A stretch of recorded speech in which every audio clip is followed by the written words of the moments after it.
if you've been trying to change, but you keep repeating the same habit over and over and over again, this is probably why. Once I noticed and stopped doing this, I was able to unlock all the dreams I wanted for myself. Have you ever vented to someone like a parent or a friend or a sibling, and then after you got all your frustrations off of your chest, the whole situation, then you're like, it's fine. We oftentimes vent our frustrations and then cover them up as if we were overreacting. I mean, sometimes we are, but still, don't shut off your brain from helping you. Instead, after you vent, say, this is bothering me. I'm sure I'll be okay. I know I'll figure out a solution. That's going to help you first validate and respect your feelings, respect yourself. And it's also going to keep your brain actively engaged in finding and figuring out a solution to help you. For example, if I go and get my nails done and then I leave and I tell someone, I'm not satisfied. I wish I would have got them like this, or I'm not really sure of this shape or whatever. And then I say, it's fine. I'm likely going to continue experiencing feeling unsatisfied and go through that whole cycle and loop again. But if I do this instead and respect my feelings and say, it's okay, I'm sure I'll find a solution. I'm going to validate my feelings, my experience, because still, regardless of how small it is, I might honestly be unsatisfied with my nails. And when I say it's okay, I'm validating and I'm respecting myself. And B, whenever I say it's okay, I'll find a solution, my brain is going to, A, for that scenario, going to either next time take a picture of what I want, shape, color, size, whatever, or I'm just going to find another nail technician. Either way, I'm going to respect myself and I'm going to continue to try to find a solution to the problem I'm having. And guess what? I'm going to be less likely to go through that same cycle of unsatisfaction, saying it's fine, being upset about it, but then hoping for better results. Like they're just going to come and fly in our lap. Like somebody's going to say, oh, I can tell that you're unsatisfied with your nails. How can I spend my entire life thinking about how to fix that problem for you? That's really not going to happen. And it's not because all the time someone's out to get you or they don't care about you, yada, yada, yada. No, it's that people have so many other things going on, what they're going to eat, what maybe they're having pains in their body, maybe their mind is in 100 different directions. If you do not state what you need or even respect yourself enough to know and pay attention and figure out a solution, it's likely you're not going to get your needs met and you're going to continue to go unsatisfied. I used to beat myself up for responding or behaving in a way that I didn't want to. That's honestly what can happen when you let prolonged unsatisfaction just go unchecked. You can find yourself responding ways that you don't wish to, but it's because you've got unresolved issues. It would go like this: something happens, respond a certain way, and then think, oh man, not only did I not like that scenario, but I wish I would have done this, or I shouldn't have done that. And oh my gosh, why did I do this? And da, da, da. Just this loop of beating yourself up and getting down on yourself about how you responded to something, and ultimately being stuck in that loop.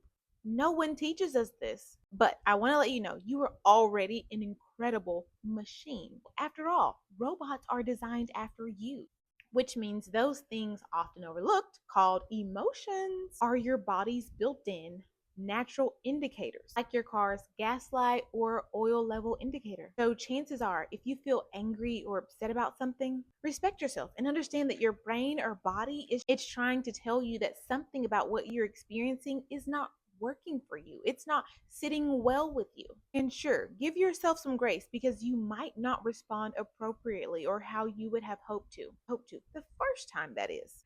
That would be crazy. It'd be like your car saying, dude, you mean you're going to smack me, beat yourself up for telling you, your emotions, that your gas is almost empty? Sorry. So you don't want me to let you know that you're about to be sitting on the side of the street. Okay. Instead, say, oh, I must be feeling sad, mad, whatever the feeling. And regardless of how big or how small, if your body, your magnificent body that literally didn't ask you a thing, I mean, it was able to divide cells and it repairs itself daily, and it literally has built-in indicators like emotions, for when you're sad, angry, happy, sleepy, tired, excited, whatever, doesn't even need your help. It's just letting you know. And like I said, it doesn't matter how big or how small whatever has occurred is to anyone else. Your body, yourself, your system is saying, hey, this didn't sit well with you. That doesn't necessarily mean that the person on the other side needs to be attacked and you're hurting me and this didn't sit well with me. No, you can certainly understand and respect yourself and say, ooh, that made me feel sad. And then tell yourself, I'm okay. Because guess what? If you're able to say that made me feel sad, it's likely, honestly, 90% of the time that you're safe. You're going to be able to eat. Your environment is safe. You're not in a state of war. You're not being attacked by a tiger. So it is okay. That's bothering me. I don't like how I responded. I don't like how I feel. I'm going to figure out a solution for that. Your magnificent body, like I said, that does not need you because it repairs itself every single day. You get a cut and then bam, in the morning, if it's superficial enough, it will be gone, honey. So it does not need you. All it needs you to do is know how to refuel it. Like if you're, like I said, the gas light in your car, the gas light's on because you're out of gas. You don't have to invent gasoline. You already driving the car, honey. Just know how to put gas in the car. Where's the next filling station? And when you say find a solution, oh my God, you don't even have to worry about what the solution will be. Just you putting that in your brain, I'm going to find a solution for it, or I'll know I'll figure out a solution for it. Your brain will then continue to scan the environment. When you find that solution, your gaslight or your emotion indicator may come back on again. But then you know, oh, I've tried that and that really didn't work. I'm okay because I'm not being chased by a tiger. I'm sure I'll find a solution. You've already tried this, you can mark that off. The next thing will come, but you definitely don't want to um, beat yourself up and turn off the most magnificent thing in creation, the power of your brain.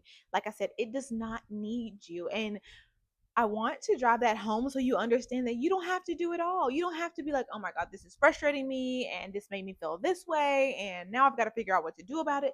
You really don't. All you need to do is know, like I said, how to put gasoline in the car. The light's going to come on. It's already been programmed that way. Now, your car has a manufacturer and they programmed it that way. You have a manufacturer and you were programmed that way. You didn't input emotions into yourself, but you do need to know when something is not right. All you need to do next is say, I'm sure I'll find a solution for that. And then your brain's going to do the work on filtering out as you go throughout your day and your next experiences on what might be a suitable solution for you to your problem. And this is something that has honestly changed my life and got me out of that loop, because if you don't address it and you vent and you say it's fine or it'll be okay, or I mean it's going to be okay, but if you just say it's fine, you're not respecting yourself, because clearly it's not fine. If it was fine, you wouldn't have vented about it, you wouldn't have mentioned it, and you wouldn't still be thinking about it.